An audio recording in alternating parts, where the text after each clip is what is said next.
भारत में इस समय अघोषित इमरजेंसी चल रही है। बहुत जल्द और संभवतः राहुल गांधी के भारत जोड़ो यात्रा खत्म होते होते नरेंद्र मोदी घोषित इमरजेंसी लागू कर देंगे। क्यों, क्या, कैसे, ये सारी चीजें हम आपको आगे इस वीडियो में बताएंगे।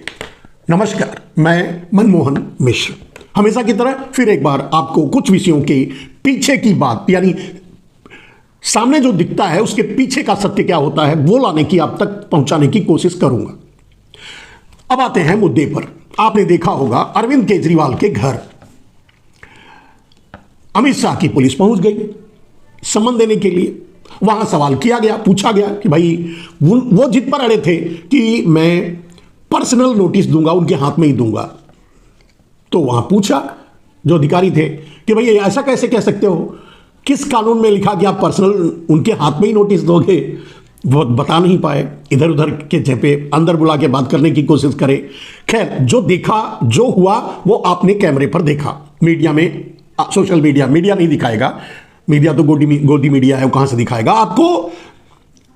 सोशल मीडिया पर देखने को मिलेगा, आपने देखा होगा। अब आप समझ गए अब इसके पीछे की कहानी क्या है। जल्द से जल्द नरेंद्र मोदी अरविंद केजरीवाल को गिरफ्तार करना चाहते हैं, ठीक है। मकसद बस इतना है कि अरविंद केजरीवाल अगर कहीं राहुल गांधी के इंडिया गठबंधन में, यानी इंडिया गठबंधन में अगर अरविंद केजरीवाल भी टिके रह गए, ठीक है, और वो अरविंद केजरीवाल टिके तभी रह सकते हैं जब आरएसएस खुद डिक्लेयर्ड रूप से राहुल गांधी को प्रधानमंत्री बनाने की कोशिश करेगा, चाहेगा और मदद करेगा, तभी अरविंद केजरीवाल इंडिया गठबंधन में टिके रहेंगे। और इसकी सब मैंने पहले भी बता चुका हूं कि आरएसएस तय कर चुका है कि अब राहुल गांधी ही प्रधानमंत्री होंगे। अब ऐसी स्थिति में नरेंद्र मोदी के पास आरएसएस को पीछे छोड़ते हुए, आरएसएस को धक्का बताते हुए, आरएसएस को अंगूठा दिखाते हुए अरविंद केजरीवाल की गिरफ्तारी की कोशिश कर रहे हैं। अरविंद केजरीवाल भी खिलाड़ी हैं, उसी जगह से आए हैं जहां से नरेंद्र मोदी आए हैं। तो इतना आसान नहीं है अरविंद केजरीवाल को गिरफ्तार करना। वही खेल खेल रहे हैं जो मोदी रोज खेलते हैं, हर कदम पर खेलते हैं। गुजरात में 15 साल जितने साल रहे उतने साल खेले, अब देश के साथ वही खेल खेल रहे हैं। तो अरविंद केजरीवाल उनको नरेंद्र मोदी के सामने अरविंद केजरीवाल एक जवाब की तरह है। सबसे पहले चाहते हैं नरेंद्र मोदी की अरविंद केजरीवाल को अंदर डाल दिया जाए। इसी के लिए अरविंद केजरीवाल को नोटिस पे नोटिस दिया जा रहा है उन्हें गिरफ्तार करने के लिए। हाथ लगे तो गिरफ्तार कर लेंगे और अंदर डाल देंगे। हालांकि मैंने कहा कि उनके यानी मोदी के राजनीतिक बाप यानी आरएसएस का सीधा कहना है कि अरविंद केजरीवाल पर हाथ नहीं डाल सकते। फिर भी नरेंद्र मोदी ये कोशिश कर रहे हैं। परिणाम जो होगा आपको भी पता है। नरेंद्र मोदी किसी भी कीमत पे अगले प्रधानमंत्री नहीं होंगे। इट्स डिक्लेयर, इट्स क्लियर, कोई डाउट नहीं है। अगले प्रधानमंत्री भारत के राहुल गांधी ही होंगे। अब सवाल यह है कि डर लगने लगा है कि कहीं अरविंद केजरीवाल इंडिया गठबंधन में बने रह गए तो उनका क्या होगा। समझ गए? एक खेल, एक चैप्टर नंगा होकर नरेंद्र मोदी खेलते हैं अक्सर हर गेम। यानी क्या होता है ना, जब मतलब आप गांव में देखा होगा, कुश्ती होती है, बदी होती है, कबड्डी होती है, तो एक बेईमान खिलाड़ी होता है ना, वो किसी को नहीं खेलने देता। और जब उसको लगता है कि एकदम से हार रहा है ना, तो खेल ही बंद की कोई ना कोई चाल चल के खेल ही बंद कर देता है। वही मोदी है। आज उन्हें पता धीरे धीरे चलने लगा है कि अब किसी भी कीमत पे प्रधानमंत्री वो नहीं बन सकते। इसीलिए वो तरह तरह के मतलब राजनीति में नंगापन धीरे धीरे ला रहे हैं। अब उस नंगेपन का जिक्र अगर करेंगे तो आपको देखने को मिला होगा चंडीगढ़ में मेयर की कुर्सी जबरदस्ती छीन लिए। यह वैसी जबरदस्ती है जैसी फिल्मों में भी नहीं दिखाई जाती। फिल्मों में भी थोड़ा एथिक्स का प्रयोग किया जाता है। नहीं, ऐसा नहीं हो सकता, इसलिए ऐसा मत कीजिए और ऐसा सीन शूट मत कीजिए। ये फिल्मों में भी होता है, लेकिन यहां तो उससे आगे निकल चुके हैं नरेंद्र मोदी। जबरदस्ती पहुंच करके कुर्सी छीन लेते हैं, अपना आदमी बिठा देते हैं, कुछ नहीं बोलते। अभी तक कुछ नहीं बोला। डकैती, इसे चोरी नहीं कहेंगे, इसे वोटों की डकैती कहेंगे। तो चंडीगढ़ में डकैती हुई। अरविंद केजरीवाल मुखर होकर के नरेंद्र मोदी को चोर कह रहे हैं, वोटों का चोर है, तो चोर होने का नारा लगा रहे हैं। और वो सच है, इसमें कहने की कोई बात नहीं। इन्हीं सब परिस्थितियों से बचने के लिए अरविंद केजरीवाल को भी नरेंद्र मोदी जेल में डालना चाहते हैं, अपने आका यानी आरएसएस के बात को पीछे छोड़ते हुए। बार बार मैं ये बात कह रहा हूं, इसको आप ध्यान दीजिएगा, आरएसएस मोदी के साथ नहीं है। आप उन्हें राम मंदिर में देखे होंगे या और कहीं देख रहे होंगे, ये उनकी मजबूरी है। और आरएसएस मोदी के साथ मात्र इसलिए नहीं है क्योंकि मोदी खुला खेल फरक्कावादी, यानी अब खुले खेल पर उतर आए हैं, लूटपाट पर उतर आए हैं, डकैती पर उतर आए हैं। मैं तो ऐसे ही करूंगा, क्या कर लोगे।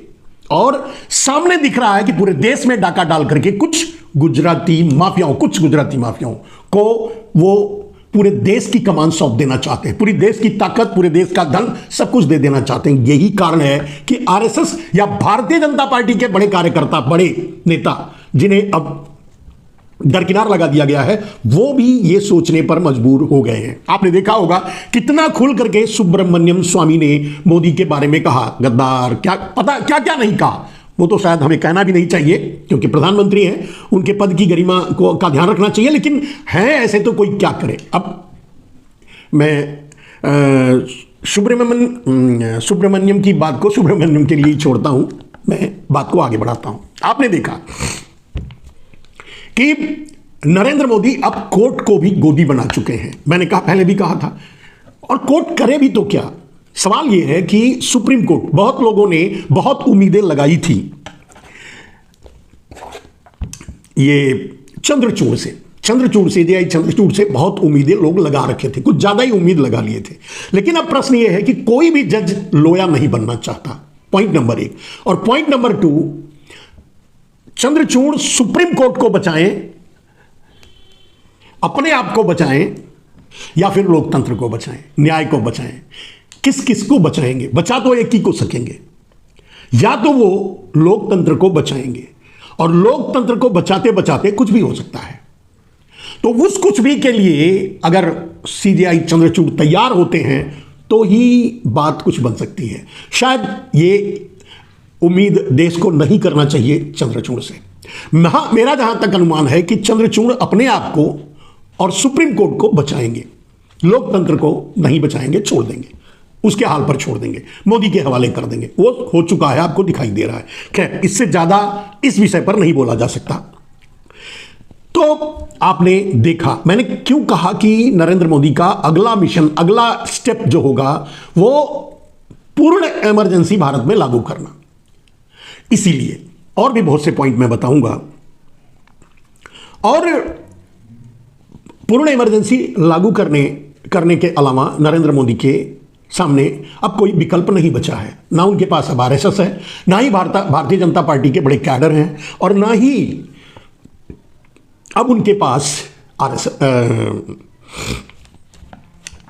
न तो आरएसएस है, न भारतीय जनता पार्टी के बड़े कैडर हैं, और ना ही अब उनके पास ईवीएम है।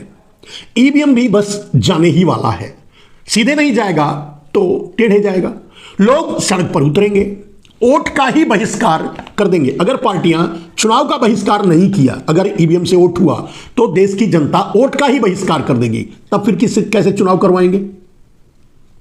ऐसी स्थिति में ईवीएम भी गया, ये मान के चलिए। अब नरेंद्र मोदी के हाथ में कुछ बचा नहीं है, एकदम राजनीति में नंगेपन की, और वो सामने आ रहा है।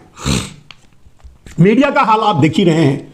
आपने सुना होगा, एक सुधीर चौधरी जी हैं, जी क्या कहें, तिहाड़ रिटर्न है, उनको सुधीर चौधरी के नाम से कम तिहाड़ी बाबा के नाम से ज्यादा जानते हैं। वो बेलगाम, और ऐसे बहुत से लोग हैं जो बेलगाम होकर के, मीडिया के लोग ऐसे बहुत से हैं जो इस हद तक डाबरगिरी पर उतर आए हैं कि कुछ भी बोल दे रहे हैं जिसकी कोई सीमा नहीं।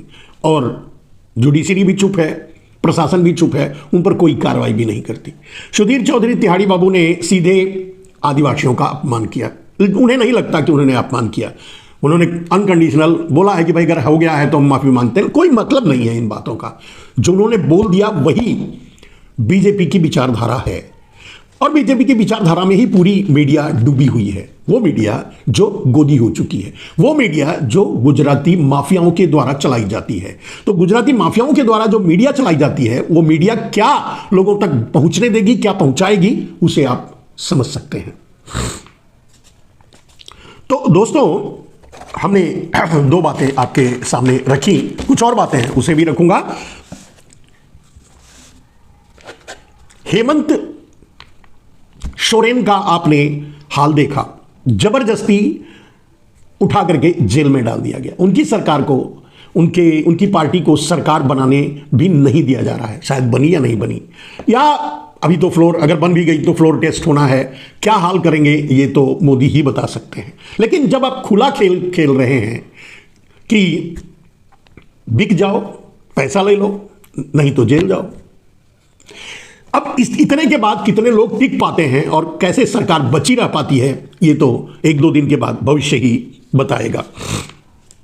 और ऐसे इस राज्य में, इस अमृत काल में, इस राम राज्य में आप किस बात की उम्मीद करते हैं, किस न्याय की उम्मीद करते हैं? आपने सुना होगा उत्तर प्रदेश में, संभवतः मुरादाबाद, शायद सीधे थाने को उड़ाने की धमकी दी जाती है, प्रशासन को धमकी दी जाती है। शायद बजरंग दल का ही कार्यकर्ता गोकसी में पकड़ा गया है, जिसको कानूनन जो कार्य किया होगा पुलिस ने किया होगा। यह बड़ी बात नहीं है। बड़ी बात यह है कि कानून ही, कहने का मतलब ये मोदी के लोग ये समझने लगे हैं कि वो जो कहे वही कानून है, दूसरे के लिए नहीं।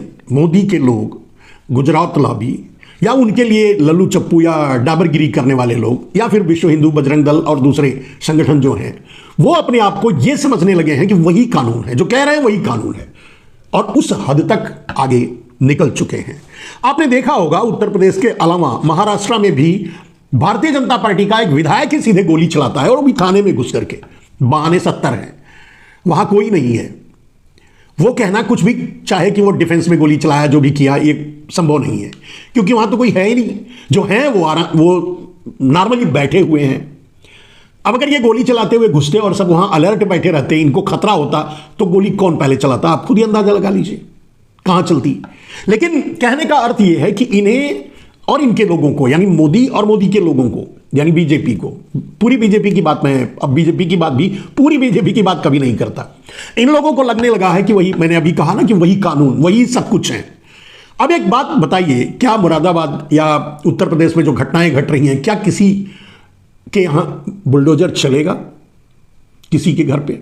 या महाराष्ट्र में जो घटनाएं घटी हैं, एक आदमी सीधे थाने में घुसता है और गोली चलाता है, क्या उसके घर पर बुलडोजर चलेगा? और नहीं चलेगा, उस पर कोई कार्रवाई नहीं होगी, तो थाने का मनोबल क्या रह जाएगा? पुलिस का मनोबल क्या रह जाएगा? प्रशासन का मनोबल क्या रह जाएगा?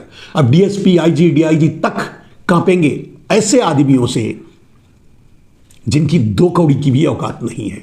आप समझ सकते हैं। शैक्षणिक योग्यता की मैं बात कर रहा हूं, मानसिकता की मैं बात कर रहा हूं, मानवीयता की मैं बात कर रहा हूं। अगर जरा भी कुछ होता तो ऐसे थाने में घुसकर कोई गोली चलाता, या फिर पूरे प्रशासन को ही चैलेंज करता, उड़ा देंगे, या इसको पूरे थाने को सस्पेंड करो, या ये करो वो करो। आपने सोशल मीडिया में देखा होगा, उसके पीछे की बात यही है। बात यह है कि अब इनको लगने लगा है कि यही कानून है, यही संविधान है, यही सब कुछ है, और इनको सबसे ज्यादा कॉन्फिडेंस इस बात का है कि उन पर कभी कोई कार्रवाई नहीं होगी, चाहे वो कुछ भी करें, बलात्कार करें, चोरी करें, डकैती करें। सारी चीजें इन बातों में जो अभी तक मैंने आपके सामने रखी प्रूव हो गई। सीधे वोट की डकैती हो रही है, सीधे बोक्सी हो रही है, सीधे पूरे सिस्टम को उड़ा देने की धमकी दी जा रही है, थाने में घुस करके गोलियां चलाई जा रही हैं। सब उन्हीं के गिरोह के लोग हैं, उन्हीं के ग्रुप के लोग हैं, उन्हीं के लोग हैं। तो यह तो साफ हो गया कि उनको यह अब विश्वास हो चला है कि वही कानून है, वो जो करें वही कानून है, और मोदी उन पर कोई कार्रवाई नहीं करेंगे। करेंगे कैसे? बलात्कारी आराम से, बलात्कारियों को इन किन प्रकार से छोड़ दिया जाता है, वो आराम से बाहर घूमते हैं, उनको माला पहनाई जाती है, बाद में वो सरेंडर करने से भी इनकार करते हैं, हालांकि पता नहीं सरेंडर किए कि नहीं। वैसे भी क्या फर्क पड़ता है, वो जेल में रहेंगे, 2 दिन के बाद फिर से किसी पेरोल पे बाहर आ जाएंगे। अब पेरोल की बात चली है तो राम रहीम को ही देख लीजिए। आदमी कत्ल और बलात्कार का मुजरिम साबित हो चुका है। पॉइंट सोचें, समझिए, साबित हो चुका है।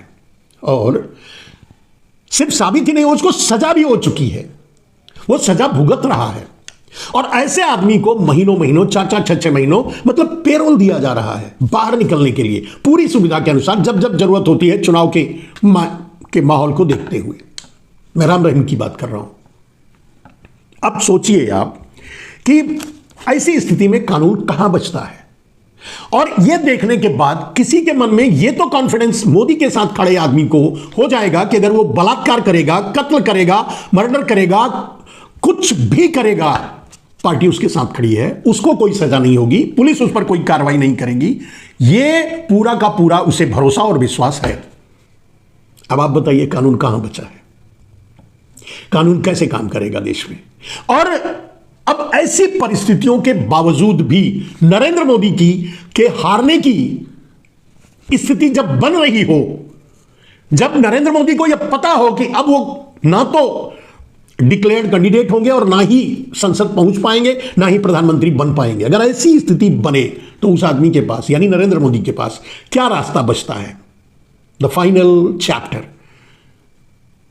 क्योंकि आप जानते हैं कि नरेंद्र मोदी कोई अभी तक 2-3 महीनों के अंतराल में कोई पुलवामा नहीं कर पाया, पुलवामा जैसी कोई घटना नहीं कर पाए। उन्हें बड़ी उम्मीद थी राम मंदिर से। राम मंदिर का भी पोल खुल चुका है और वो भी अब आम आदमी को लगने लगा है कि बहुत कुछ गलत हुआ है। राम मंदिर के बनने से लेकर, स्थापना से लेकर और प्राण प्रतिष्ठा तक। और जब शंकराचार्यों का ही अपमान जिस प्रतिष्ठापना में हुआ है, लोगों के मन में यह बात तो जाएगी, वो सोचेंगे कि जब शंकराचार्यों का ही कोई सम्मान नहीं तो हमारा क्या होगा। रही बात देश की स्थिति, बेरोजगार युवा सड़क पर घूम रहे हैं, परेशान किसान फिर से आंदोलन करने की फिराक में हैं, अग्निवीर बने जवान उम्मीद रखते हैं कि अगर ये सरकार बदल जाएगी, राहुल गांधी की सरकार आएगी, तो फिर से जो प्रॉपर भर्ती का सिस्टम था मिलिट्री में वो लागू होगा, अग्निवीर योजना बंद कर दी जाएगी। तो उधर बेरोजगारी का हाल यह है कि युवा सड़क पर घूम ही रहे हैं। 80 करोड़ लोग कटोरा लेकर लाइन में खड़े हैं। धीरे धीरे उनको भी यह एहसास होने लगा है कि उनके साथ भी कुछ गलत हुआ है, नहीं तो वो 5 किलो अनाज की लाइन में खड़े होते और बिना किसी उद्योग के अडानी दुनिया के दूसरे नंबर पर नहीं पहुंच जाते। तो ये सारी परिस्थितियां जो बन रही हैं, वो ये साबित करती हैं कि नरेंद्र मोदी के पास अब अंतिम अस्त्र बचा है, भारत में इमरजेंसी लागू करना।